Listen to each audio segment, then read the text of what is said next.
scossa di terremoto di violenza considerevole ha colpito attorno alle 21:05 l'Italia settentrionale.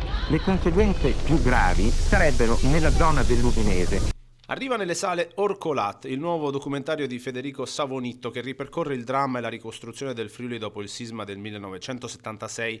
Il film sarà presentato in anteprima a Cinema Zero a Pordenone sabato 28 febbraio con doppie proiezioni alle 16:30 e alle 18:45 alla presenza del regista, produttori e del musicista Davide Toffolo. Domenica 1 marzo il tour toccherà Gemona anticipando l'uscita nazionale prevista per il 2 marzo. Il tutto in occasione del primo anniversario della scomparsa di Bruno Pizzul, voce narrante del docufilm. È stata una tragedia nazionale. Nella zona della Val Resia si videro veramente ballare le montagne.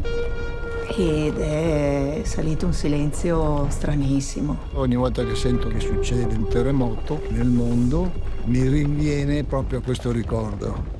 Quella volta si è deciso di fare una rete per misurare i terremoti nella nostra regione.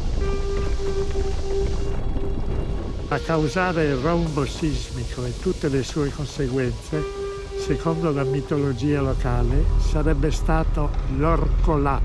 La furia devastatrice dell'Orcolat, ovvero l'orco malefico che le leggende popolari relegano nelle viscere della terra. Il territorio friulano è permeato di tradizioni, di storie, di magie anche. L'opera prodotta da Kublai Film con Rai Cinema intreccia preziosi materiali di repertorio della Cineteca del Friuli con le testimonianze di illustri figure del territorio, tra cui Dino Zoff, Fabio Capello, Manuela Dicenta e Paolo Rumiz.